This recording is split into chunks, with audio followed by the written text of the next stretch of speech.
Have you ever wondered if you could get superior dust collection on a budget? Well, if you get creative enough, you can.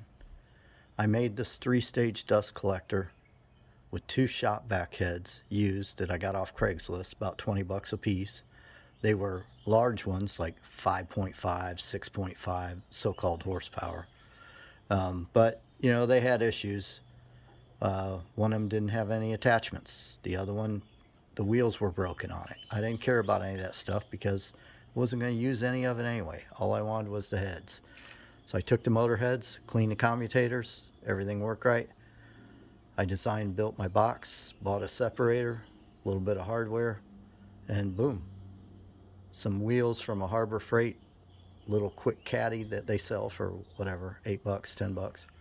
And I had my dust collector. It feeds my power tools via a series of electronically controlled blast gates that I can operate over in my little tool area there. I don't have to come over to this area where the dust collector is.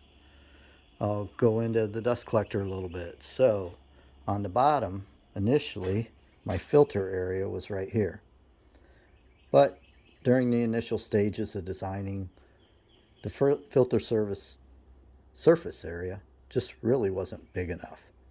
And I was getting debris on it. So I scrapped that and went with a little different design. Over here is where my dust collection happens. The major part of the shavings are collected in here.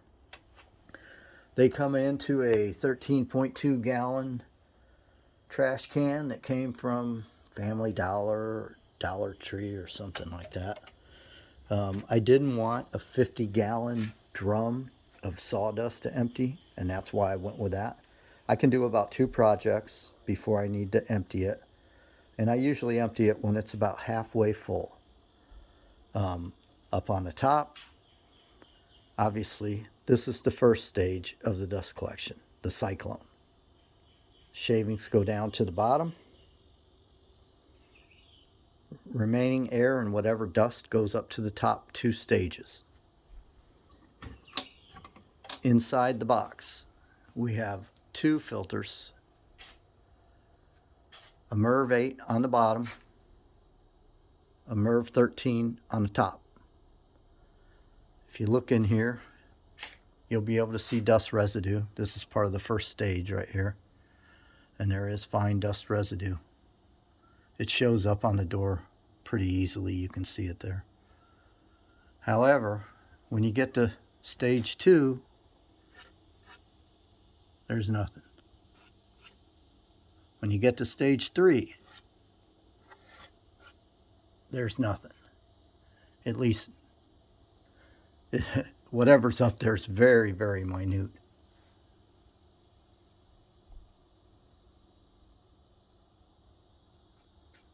Again, mostly made with scrap wood. So, the filters get pretty nasty. I can still see through this one. So, as far as I'm concerned, it's a keeper. When I can't see through it, I change it. I buy the filters in bulk. They're so much cheaper buying them that way. I'll go through the anatomy of the thing a little bit so you just see how I made use of these shop vac heads. So down here we have a couple of different chambers. This is a discharge from the fan. Comes off the top of the fan heads. This is a discharge. This is a discharge. So all 3 discharging right there. The fans actually have a cooling circuit built into them. Apparently in the shop vac configuration, there's a separate vent on the top of the shop vac, and they suck in cold air in one area and they blow out hot air in another. So I wanted to try to duplicate that same concept, and I isolated the cooling circuits to a chute. This little deal pops off. Not much to it. It's simply a little chute that redirects the fan air inlet, the cool air, down lower so that the hot air coming out this back chute doesn't just recirculate into the fan cooling area. So Everything on this is modular, so I can just pull it apart easily and quickly. I'll show you the anatomy of this as well. So this is broken up into chambers. That's a outlet. This whole area is an outlet.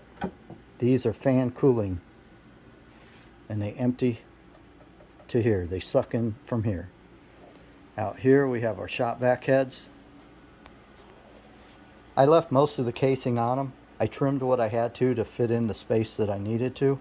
If I were to do this again, I would probably trim these further, trim them off as much as I could, create a cavity in this area right here that would allow me to get that cooling air into a chamber and go down underneath the machine rather than create that separate circuit in here. I think it would have been more effective.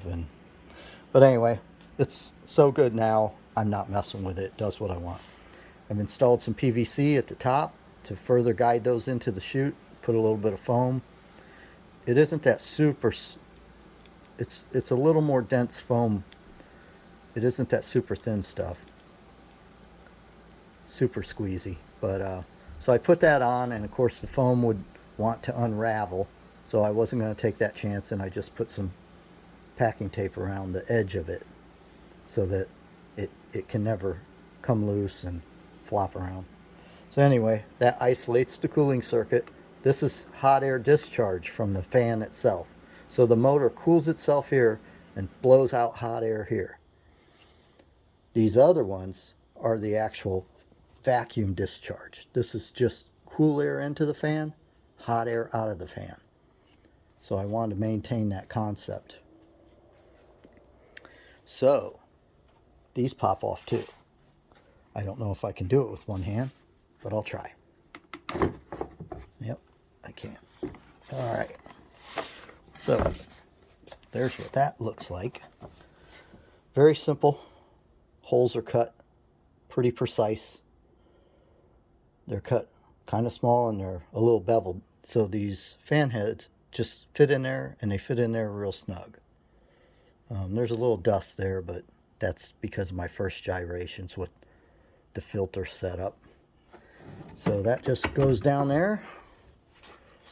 If you line it up properly, it'll just fall into place. Falls right into place. Press it down. Gravity holds it there. You put your chute here. Got access to your switches. I don't use the switches anymore. I used to begin with, but I found it to be a hassle to walk over to this side of the garage. So I used some radio controlled devices that were designed to turn on and off, I guess, Christmas lights. Got them off of the internet. Sorry about that Blair Witch moment.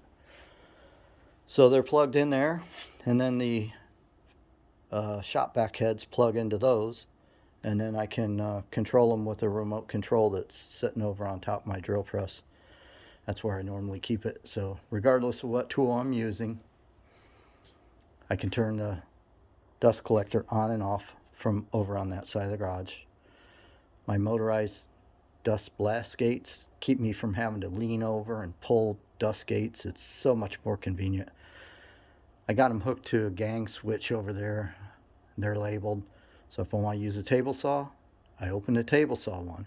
Want to use a compound miter, I open that one. Want to use the band saw, I'll open that one.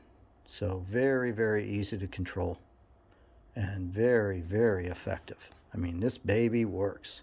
And I probably have, I forget what that Dust Deputy cost. I think it was like $175 at the time. I don't know. It was a good deal. It still is a good deal, regardless of how much it costs, because it works so well. Hats off to them, Dust Deputy, and whoever engineered it. They did an excellent job. I initially had a smaller Dust Deputy, and I liked it so well, that's what caused me to want to build this thing to begin with. That it was just the effectiveness of that Dust Deputy. So, you know, the rest is a piece of underlayment, a bunch of scrap wood, a couple of used shop vacs off Craigslist. Can't beat it.